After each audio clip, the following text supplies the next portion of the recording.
Hello guys, welcome to my channel. आज हम जानते हैं कल मार्केट में क्या हो सकता है, गैप अप या गैप डाउन। उससे पहले हम लोग जानते हैं लास्ट बीटीएसटी जो मैंने बोला था कि या तो फ्लैट या तो गैप अप हो सकता है।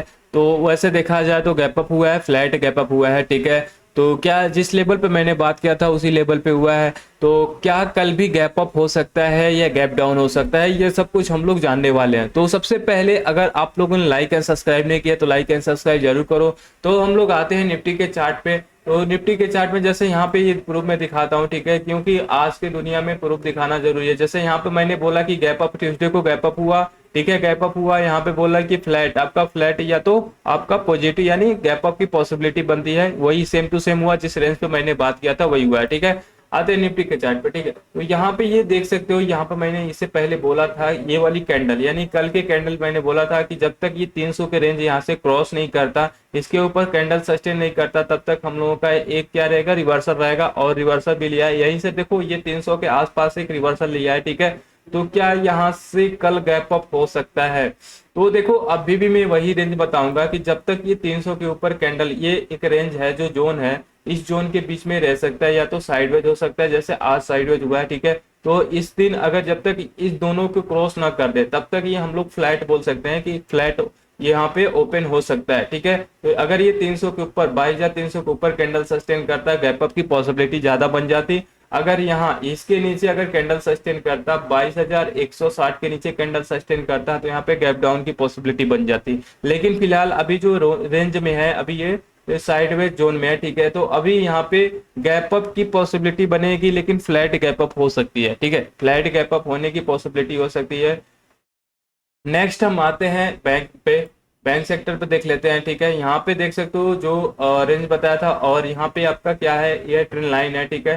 ट्रेंड लाइन भी सही है, ठीक है। ट्रेंड लाइन पे काफी अच्छा काम हो रहा है। और यहाँ पे मैंने बताया था कि जब तक इस रेंज को यानी 48 या 300 रेंज को क्रॉस नहीं करता, तब तक हम लोग क्या कर सकते हैं, फ्लैट ही देख सकते हैं और छोटा छोटा स्कैल्पिंग कर सकते हैं। यहाँ पे पोजिशनल नहीं बना सकते। जैसे इन सब में हम लोग थोड़ा सा पोजिशनल यहाँ पे पूरे दिन होल्ड कर देते थे कि ये मार्केट अभी और जाएगा और जाएगा, और अच्छा प्रॉफिट भी मिल रहा था। जैसे इन सब में डायरेक्शनल हम लोगों को पता चल गया था कि ये जा सकता है। अभी यहाँ पे डायरेक्शन हम लोगों को पता नहीं, जब तक ये 300 के ऊपर कैंडल, सॉरी हाँ, 48 या 300 के ऊपर कैंडल सस्टेन न करे, तब तक हम लोग यहाँ पे अच्छी बाइंग या अच्छी पोजीशन नहीं बना सकते, ठीक है। नेक्स्ट, जब तक इस ट्रेंड लाइन के नीचे कैंडल सस्टेन ना करे तब तक हम यहाँ पे सेलिंग नहीं करेंगे, ठीक है। ये जो जोन है, इन दोनों जोन के बीच में हम छोटा छोटा स्कैल्पिंग करेंगे।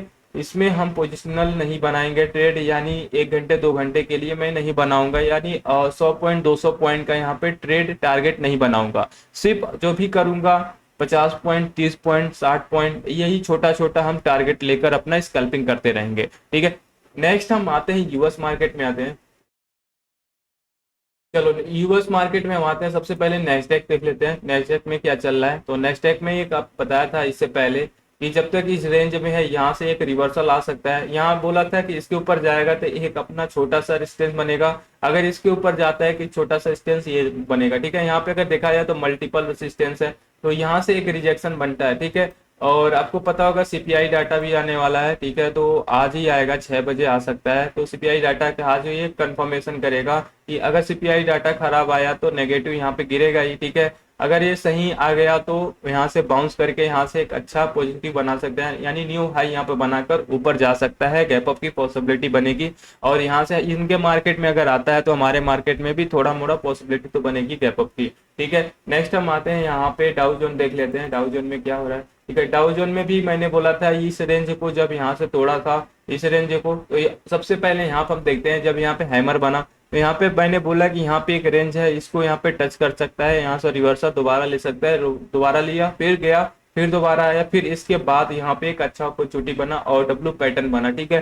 डब्ल्यू पैटर्न जब बना था, यहाँ से मैंने बोला था एक बाइंग की पॉसिबिलिटी बनती है, टारगेट ये रहेगा। फर्स्ट टारगेट हम लोगों का ये रहे, यानी अगर देखा है 38 या 39,000 का फर्स्ट टारगेट रहेगा, और सेकेंड टारगेट हम लोगों का 39,800 का हम लोग ले सकते हैं, ठीक है। तो यहाँ से 800 पॉइंट के हम लोग को अपॉर्चुनिटी बन सकता है। अभी फिलहाल यही 600 चल रहा है, ऑलमोस्ट ये देखा जाए तो 80% 90% ये क्या हुआ आपका कंप्लीट हो चुका है, ठीक है। तो ये थोड़ा सा रिजेक्शन अगर खराब आया तो यहाँ से रिजेक्शन ले सकते हैं, अगर यहाँ से आया तो इसको तोड़ा तो यहाँ से एक अच्छी बाइंग की पॉसिबिलिटी बन सकती है।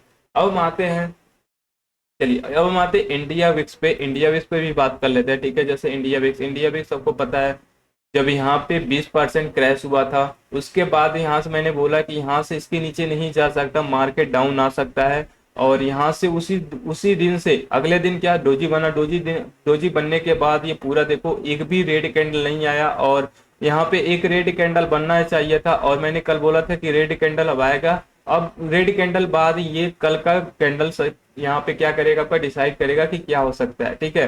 तो ये कैंडल अभी डोजी हुआ है, अगर इसके ऊपर कोई भी ग्रीन कैंडल बनाया तो फिर एक अच्छा अपॉर्चुनिटी बन सकता है, ठीक है। यूएस मार्केट में जो सीपीआई डाटा आ रहा है वहां पे अगर क्या हुआ, अगर अच्छा आ गया, ठीक है, तो थोड़ा सा ये लो आएगा। अगर खराब आ गया तो यहाँ पे स्पाइक मारेगा एक अच्छा 24-25 तक ये जा सकता है, ठीक है, ये रह सकता है। हम आते हैं 5 मिनट के टाइम फ्रेम पे, निफ्टी के बात कर लेते हैं कि उसमें क्या रेंज रहने वाला है, किस पे हम लोग ट्रेड करेंगे, स्टॉप लॉस टारगेट क्या रखेंगे।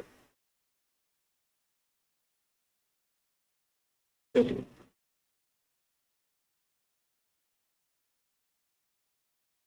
तो यहाँ पे देख सकते हैं, यहाँ पे जो फ्लैट है, यहाँ पे मैंने क्या बोला था, इस रेंज, ये रेंज जब तक है दोनों, जब तक ये नहीं तोड़ता तब तक हम लोग नहीं करेंगे। लास्ट जाते जाते देखो यहाँ पे एक छोटा सा आया है, लेकिन यहाँ कंफर्मेशन नहीं हुआ था। यहाँ पे ट्रेड बहुत सारे लोग यहाँ पे ट्रेड भी लिए होंगे, लेकिन अभी यहाँ पे मैं कंफर्म नहीं हुआ था, क्योंकि यहाँ पे एक छोटा सा डोजी बना, ठीक है, कैंडल आया, डोजी बना, फिर एक छोटा सा डोजी बना, जब ग्रीन कैंडल बना तब भी मैं कंफर्म हुआ, फिर ये ग्रीन कैंडल बना, तो फिर मैं थोड़ा सा यहाँ पे पोजीशन बनाने से थोड़ा सा वेट किया कि मैं पोजीशन अब बनाऊंगा जब तक इसके नीचे कैंडल सस्टेन नहीं, 50 के नीचे कैंडल सस्टेन ना कर दे, 22,150 के नीचे कैंडल सस्टेन ना करे, तब तक हम यहाँ पे पोजीशन नहीं बनाएंगे, ट्रेड नहीं लेंगे। और नहीं लिए हम लोग यहाँ पे ट्रैप से बचे, और पूरे दिन साइडवेज था इसी रेंज में, जिस रेंज में मैंने बात किया। तो ये दो रेंज है हमारे पास, ठीक है। 22,300 के ऊपर निकलता है तो फिर हम यहाँ पे एक बाइंग अपॉर्चुनिटी रखेंगे, और इसके नीचे यानी अगर 22,150 के नीचे कैंडल सस्टेन करता है तो फिर हम एक छोटा सा सेलिंग देखेंगे, ठीक है। और टारगेट हम लोग लेकर चलेंगे, पहला टारगेट हम रखेंगे यहाँ पे 22,100 का, दूसरा टारगेट हम लोग का 22,000 का रहेगा, ठीक है। दो टारगेट हम लोग का रहेगा, छोटा टारगेट ये रहेगा, बड़ा टारगेट अपना ये 22,000 का रहेगा, ठीक है। और एक ट्रेंड लाइन जो मैंने बनाया ट्रेंड लाइन के आसपास है, ट्रेंड लाइन के नीचे आएगा तो यहाँ से एक अच्छा सेलिंग मिल सकता है, ठीक है। तो ये पॉइंट पकड़ के रखना 22,000 का, ठीक है, 22,000 का पॉइंट पकड़ के रखना, और ट्रेंड लाइन भी है, ये सब देखते हुए हम लोग चलेंगे, ठीक है। अगर ये अब गैप अप, जैसे गैप अप की पॉसिबिलिटी है, तो 300 के ऊपर गया तो पहला टारगेट 400, 400 के ऊपर गया पहला, दूसरा टारगेट हम लोगों का 500, 500 के ऊपर गया तो फिर हम लोग यहाँ पे एक अच्छा अपॉर्चुनिटी पोजिशनल बना सकते हैं, अच्छा हम लोगों का यहाँ पे पॉइंट मिल सकता है। इसमें ये 800 का हम लोग रेसिस्टेंस बनाएंगे, ठीक है। ये कब हो सकता है, अगर सीपीआई डाटा सही आ गया तो, ठीक है, ऐसा ही हो सकता है। नेक्स्ट हम आते हैं बैंक निफ्टी में, देख लेते हैं। तो बैंक निफ्टी में जो ट्रेड बना, देखो बैंक निफ्टी में भी सेम वही है, साइडवेज, पूरे दिन मार्केट में साइडवेज था, बैंक निफ्टी का एक्सपायरी था, कोई भी इसमें देखो, इसमें पूरे दिन अगर साइडवेज ही मिला। और यहाँ पे एक ट्रेंड लाइन था, देखो जब यहाँ पे ये कैंडल आया तो अगर हमें क्या लगा कि ट्रेंड लाइन तोड़ता है तो एक छोटा सा यहाँ पे सपोर्ट है, तो यहाँ छोटा सा हम बना सकते हैं, ठीक है। अगर यहाँ पे देखा जाए तो यहाँ पे हम छोटा सा ट्रेड बना सकते हैं, लेकिन जब तक इसको नहीं तोड़ता 47,350 को कैंडल सस्टेन नीचे नहीं कैंडल सस्टेन कर देता, तब तक मैं बड़ा ट्रेड नहीं लूंगा, ठीक है। एक छोटा सा यहाँ पे मैं ले सकता था, लेकिन ऐसा नहीं हुआ, अभी भी वही उसी रेंज में है, ठीक है। अब रेंज क्या रहेगा, देखो पहला रेंज जब रहेगा कि अगर इसके ऊपर कैंडल सस्टेन करता है, ठीक है, इसके ऊपर कैंडल सस्टेन किया 47,800 को टारगेट हम लोग रखेंगे 48,000 का, ठीक है। ये 48,000 जैसे यहाँ पे 48,000 को क्लोज करता है तो 48,200, और 48,200 करता है तो फिर हम लोग आएंगे डायरेक्ट 48,500, ठीक है। 48,500 के बाद हम लोग आएंगे 49,000 पे, जिस लेवल से ये रिवर्सल हुआ है, ठीक है, इस लेवल पे हम लोग आने वाले हैं। अगर इसको तोड़ा तो फिर हम लोग 47,000 आएंगे, ठीक है। 47,000 तोड़ा तो फिर हम लोग 46,500 आएंगे। वो सब मैं आपको टेलीग्राम में प्रोवाइड करूंगा, जो भी जैसा मार्केट रहेगा वैसा मैं आपको टारगेट और स्टॉप लॉस सब कुछ बता के वहां पे रखूंगा, ठीक है। ये सब कुछ अगर आप टेलीग्राम ज्वाइन नहीं किए तो टेलीग्राम ज्वाइन कर लो, ठीक है। अगर आप लाइक एंड सब्सक्राइब नहीं किए तो लाइक एंड सब्सक्राइब जरूर करो, ठीक है। तो हम मिलते हैं नेक्स्ट वीडियो में।